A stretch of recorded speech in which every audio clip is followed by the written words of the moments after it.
What's up, guys? Welcome to Daily Dose of Reddit. This is your host, Zach, and today's subreddit is r/ProRevenge. Alright, this story's called Talk to Me Any Way You Please? Nah. Have fun losing the entire staff along with the juiciest of juicy contracts. This is a super throwback, but it still brings a smile to my face. Also, my writing sucks, so please excuse the grammatical errors. I was a rink rat growing up. The only day I wasn't in the skating rink were the adult and gay nights. Calm down, it was the 90s. That's literally what it was called. Friday night, Saturday morning and night, along with Sunday morning and night, I was there. Hell, I didn't even leave between the morning and night sessions. I even went Tuesday nights as well. I was serious too. I dove deep into speed skating, and not trying to toot my own horn, but I was pretty good and well known. Anyway, I'd been going to this specific skating rink for years and knew everyone. One day, it was right before I started 7th grade, the owner came up to me and asked me to go out onto the rink floor and tell some kids to slow down. I did and came back, and he asked me how I would like to make $7.50 an hour, to which I responded, "Do I also get in for free?" He laughed and said, "Of course." Boom! First job, and I wanted to be there anyway, so it was the biggest win-win of all time for me. To say I loved it was an understatement, and I did everything besides work the snack bar. DJ, skate counters, floor guard, janitor, hype man, you name it, and I did it. It was some of the greatest times of my life. So much fun, and the owner was super awesome. Also, we were paid under the table, so getting an envelope full of cash every week just felt like a bonus for having fun. To me, it wasn't a job, it was pure fun. It also helped that all my friends were regulars as well. A few years go by, and the owner sold it to another guy who we will call Tim. Tim could be an absolute nightmare to work for. He changed the entire dynamic of the place, and everyone felt it. Now, this skating rink was popular and extremely old. Lots of people all over the city knew of it. My mom and aunt skated there when they were kids, if that tells you anything. Some way or another, the new owner set up a juicy deal that had the rink starting to make a crap load of money. On Saturday night from 7 to 11, it was skating per usual, but from 11 to 2-ish to 3-ish, it was a club. A local hip-hop station came in there with local label Swisha House and turned the place upside down for those few hours. Every week, and the place was poppin'. There must have been over 2,000 people in there on average, and at $20 per person, it adds up quick. Plus, the snack bar would never stop turning out foods and drink. We were making stupid money. Bonus, we also found some good stuff when cleaning up as well. Money, knives, weed, jewelry. It was awesome. So Tim has it made, but sometimes he would fly off the handle for little things. All of us weren't sure what his deal was, but he would explode out of nowhere and start talking all kinds of nonsense. I'd started to have enough because we had all worked there for many years without issue. One night, he went too far. I don't like being called outside of my name. It's a respect thing. My own mother didn't do it, and he for sure wasn't. For context, I was in 10th grade now. One night, he was in some kind of mood, and for whatever reason, was taking it out on everyone. I don't remember the exact situation, but he started freaking out on me at about 11:30 p.m. Now, Slim Thug and Paul Wall were in the building that night, so the place was extra packed. Way more than usual. I'm sure we were breaking all kinds of fire marshal rules.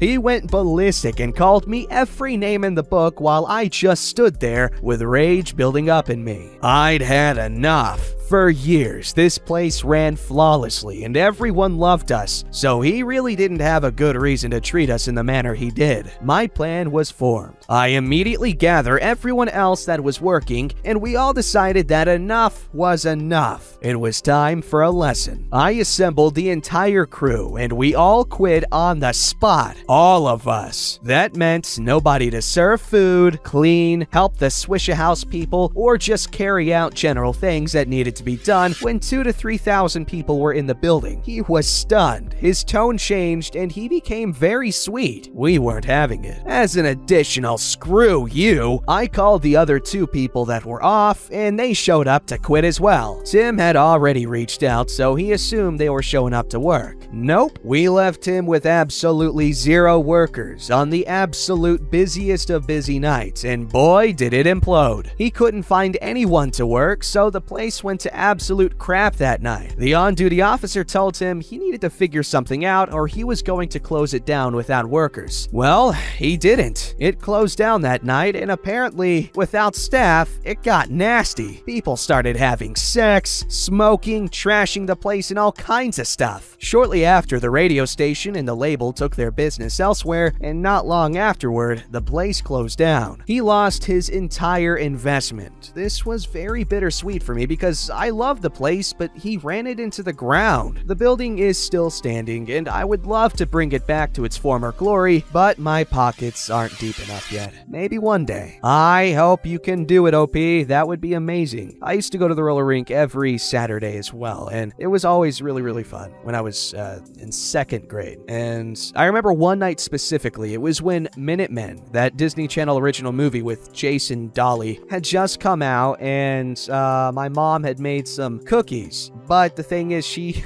didn't separate the cookies enough in the pan, so it was just one giant mega cookie in the tray. And I ate it, and my tummy was sensitive, so I had tummy troubles that night while I was skating. But I still had a blast. And they played some cool-ass music there, like Yeah by Usher, and this is when all those songs were brand new. And oh my god, it was so fun. This story's called Screw Me, Screw You, I Want My Money. This is a revenge in multiple parts, and apologies up front for the length. About 30 or so years ago, I was 17 and about to head to university. An acquaintance through my parents' church offered me a job working with him, learning to be a pizza chef. Awesome, I'd need money for uni and I'd already had a stack of jobs, so working hard was nothing new for me. But being a cook certainly was. My experience with Italian was limited to Pizza Hut, so I accepted that at the start I was a liability, not a help. I started work, and to start with, I worked free. Cool.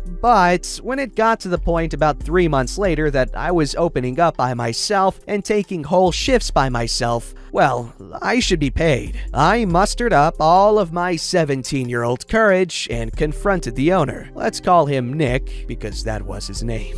He huffed and puffed and tried to tell me how terrible I was, but I stood my ground, and now I'm on minimum wage. Not bad in my eyes at the time. I worked there for another 3 years, through most of my uni degree, often putting in 30 hours contact at uni, 30 hours at the restaurant, and 30 hours of study. It was hectic, but just became the norm. Towards the end, I became a lot more savvy and started researching labor laws, keeping records of my pay packets, and end-of-year tax receipts, and realized Nick and other co-owners were screwing me. I wasn't on the correct rate, they weren't deducting tax correctly, and a couple of other accounting oversights. By then, I was working with my, at the time, mate. Let's call him girlfriend-creeping schlonghead. It was Sunday night. The place was packed, and I had tickets all the way down my line, and girlfriend-creeping schlonghead and I were pumped. We had a new boss, who just bought into the business, who thought he was the king of the world because he was now a restaurateur, a right wanker. But after years of having to stay back to cook pizzas on World Cup nights for the boss's friends, or Christmas, New Year's Eve, etc., I was sorta used to the grandstanding, chest-puffing behavior. The night in question, the new boss would not let me start the second pizza oven. Think a 2-tier oven. I was only allowed the top tier on, because it cost too much. So here I am, oven full, 2 pizza chefs running full speed, and we're only falling behind because one oven wasn't enough and it was starting to cool down from being so full and open so frequently. New boss gets a couple of tables of mates in. Instead of just asking us to cook some comp garlic bread or whatever, he starts loading up trays himself and putting them in the oven. Not the worst crime, but because he had no idea what he was doing, every 30 seconds he'd open the oven to check them, cooling the oven down even further, potentially ruining the food we had in there and slowing us down measurably. I had the head chef chewing my ass out as his food was ready to go, but my food on the same ticket wasn't. It was hectic and not fun. This garlic bread bandit crap had to stop. New boss, stop screwing with my oven. If you want garlic bread, just ask. I'll get it done immediately for you. What? Huh? You're messing with my oven. You're cooling it down and we're too busy for this crap. Just tell me and I'll make it. Okay. Did he do it? Nope. He kept on. Cue the same conversation another 2 times. The last time I told him I'd blow my stack if he did it again. You see where this is going. He did it again. Now, after being consistently ripped off and abused, so many kooky stories from that place, for 3 years, my time was up there anyway. And this was the time to do it. I looked at girlfriend creeping schlonghead and said, "Yo, we outta here?" He looked back and simply said, "Yup." We stripped our aprons and in front of the entire restaurant, Pizza Kitchen was in full view of the entire restaurant, threw them on the bench and told new boss, "We quit. All these tickets, all the food in the oven you've screwed up, and your mate's crappy garlic bread, that's all yours now. Good luck." Then we walked out. We got some coffees from the baristas, sat in front of the pizza area, and watched him absolutely flounder. He had no idea what he was doing, and there was literally no one else there that could help him. We could see the food coming out from the kitchen, but the pizza on the same ticket was taking 20 minutes or more longer to come out. Tables were hopping mad.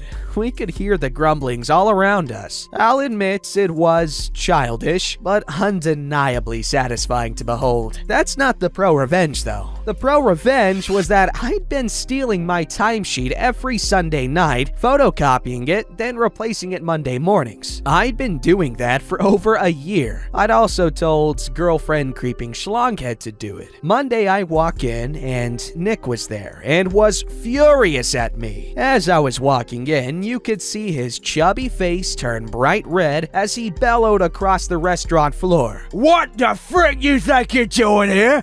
Get the frick out, never come back. Nick, we've got to talk. We can do it here or we can do it in your office. But trust me, you want to have this conversation privately. Fine, you come with me then. Desperately trying to gain the upper hand back, and he storms to his crappy little office out the back. I'm not gonna pay this stupid other illegal things that will get me into a whole heap of other illegal hot air. You done? Good. Here, read this. I hand him a printout of an Excel spreadsheet, a stack of photocopied timesheets, a stack of photocopied payslips, printed copies of the wage awards, all of which detail the amount he's ripped me off for. You owe me $6,000. I'll take cash or a check now. Did I mention he and the other bosses had just been simultaneously raided by the tax office and that they and the business were all on thin frickin' ice? Yeah, bad timing for Nick the... Oh, come on, I really want to say it. Bad timing for Nick the Trick. But I can't afford it. Look, I'll show you my bank accounts. As he physically starts scrambling to find his bank statements. Nick, I literally don't give a crap about you, your bank accounts, or your situation. You owe me $6,000 today, or I take all of this to the tax office and all of the other relevant government departments that will be very interested in this, because Nick, I have a feeling if you're doing this to me, you're doing it to the other staff here as well, huh? As for not having the money, well, again, not my problem. But you just bought a new $60,000 Pajero, so if you have to run that down to the car yard and sell it, again, I don't give a damn. But I get $6,000 today! He literally teared up a little. I'm not sure why. Maybe through frustration, rage, or just being screwed by someone he thought way beneath him. But seeing a grown man who's abused you for many years cry at your hands is a pretty beautiful thing to behold as a 20-year-old kid. I got a check that day for my whole $6,000. And yes, it cashed, but the best was walking out of his office with girlfriend creeping schlonghead standing there who deadpan just looked him in the eyes and said, "Nick, we need to talk." And in they walked to do the same thing. $10,000 he lost that day. The best part? A few of my friends at the restaurant caught wind of the fact that I had enraged him and asked what it was all about. I let them know how they were being screwed, how to take copies of all their timesheets, and where to find the relevant laws. I know several other people who did the same thing to him. And that was how I left the hospitality industry and started working in my field of study, never to look back. Hope you enjoyed my cake day present, y'all. That must have felt pretty badass to walk in there and take what was yours. Nice job, man. This story's called Free Sausages! This happened quite a while ago when I had a job in a fish and chip shop. The owner of the chip shop was such a bully. He would shout at me sometimes in front of customers, usually reducing me to tears. I got splashed with some hot oil up my hand, resulting in a few days off work as I had a huge blister on my hand and wrist. Ouch. When I came back, he ordered me to show him the burn. It was bandaged, and then asked if I had learned my lesson. So after that, every chance I got, I would give away free sausages to the customers who came to the shop with dogs. I was giving away upwards of 20 sausages a day to random dogs. If he decided on a day that he would be extra horrible, I would pile chips and free stuff into people's orders. Until a few weeks later, I found another job and told him where to stick his. Haha! Nice! What a cool... I like... That was so cool. That was a nice ending. Don't forget to like, subscribe, and hit that bell to never miss an episode.